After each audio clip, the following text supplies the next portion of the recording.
மருத்துவத்தில் உள்ள ஸ்டாண்டர்ட் புத்தகம். அந்த புத்தகத்தை பேர் தான் ஹாரிசன். சரியா? அந்த புத்தகம் என்ன சொல்லுது அப்படின்னா ஒரு எக்ஸாம்பிள் சொல்கிறேன் பாரு. இந்த பெரியவங்களுக்கு பாரு 42 kilo weight குறைச்சிருக்கேன். 128லேருந்து 86 kilo.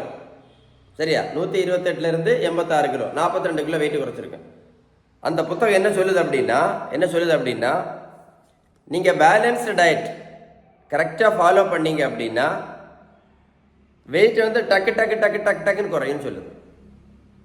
Balance diet follow பண்ண. ஏன் அப்படின்னா பேலன்ஸ் டயட் ஃபாலோ பண்ணால் என்ன ஆகும்னா இந்த இன்சுலின் ரெசிஸ்டன்ஸ் சரியாகும்.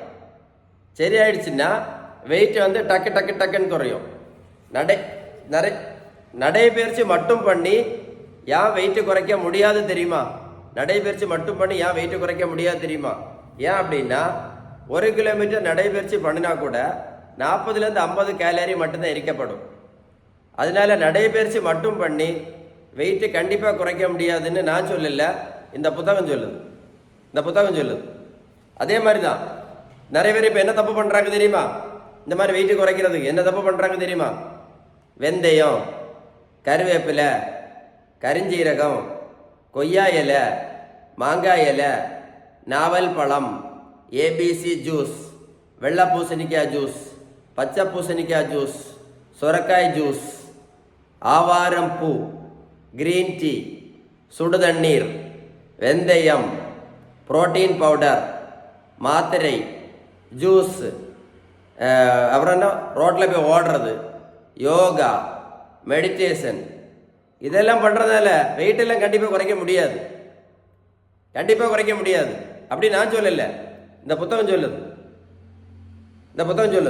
இந்த பெரியவங்களுக்கு நான் எதுவுமே கொடுக்கலையே, ரோட்டில் ஓடவே சொல்லலை. ஏன்னா எனக்கு தெரியும் 1 கிலோமீட்டர் ஓடினா 40லேருந்து 50 கேலரி மட்டும்தான் எரிக்க முடியும்னு தெரியும். இந்த ஒரு 60 வயசு, இவங்க வயசு 65 வயசு, இவங்க ரோட்டில் போய் நான் ஓட சொல்ல முடியுமா? 128 கிலோ போகிற வழியிலே ஹார்ட் அட்டாக் வருமா வராதா? நான் நடைபயிற்சியே பண்ண முடியாது அவங்களுக்கு. ஏன்னா 15 வருஷம் மட்டும் மாத்திரை போட்டுட்டு இருக்காங்க, சுகரு, ப்ரெஷரு, கொலஸ்ட்ரால், இன்சுலின். இந்த பேஷண்ட்டை போய் ரோட்டில் போய் ஓட சொல்ல முடியுமா? சொல்லுங்களேன்.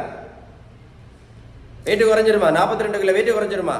1 கிலோமீட்டர் நடைபயிற்சி பண்ணா கொஞ்சம் வெந்தயத்தையும் கருவேப்பிலையும் கரிஞ்சீரகத்தையும் மாங்காயிலையும் சாப்பிட்டா 42 கிலோ வெயிட்டு குறைக்க முடியுமா? நான் கொடுத்தது வேற ஒன்றும் இல்லை. அதான் சொல்ல, நான் கொடுத்தது எல்லாமே என்னது? பேலன்ஸ்டு டயட் மட்டும்தான். முதல்ல சொன்னேன் இல்லை, உங்களுக்கு பேலன்ஸ் டயட்டு பற்றி ஏதாவது டீட்டெயில்ஸ் வேணும்னா இந்த நம்பரில் கால் பண்ணி பேசுங்க. இந்த மாதிரி முக்கியமான வீடியோஸை உங்கள் ஃப்ரெண்ட்ஸுக்கு ஷேர் பண்ணி கொடுங்க. ஷேர் பண்ணி கொடுத்தீங்க அப்படின்னா இந்த கருவேப்பிலை, வெந்தயம், கரிஞ்சீரகம் இதெல்லாம் நம்பிட்டு இருக்கக்கூடிய நிறைய பேருக்கு கண்டிப்பாக யூஸ்ஃபுல்லாக இருக்கும். ஏன்னா நான் சொல்லலை, பேலன்ஸ் டயட் ஃபாலோ பண்ணால் மட்டும்தான் வெயிட்டு குறைக்க முடியும் அப்படின்னு இந்த புத்தகம் சொல்லுது. வீடியோ மறக்காம உங்கள் ஃப்ரெண்ட்ஸுக்கு ஷேர் பண்ணி கொடுங்க. சரியா?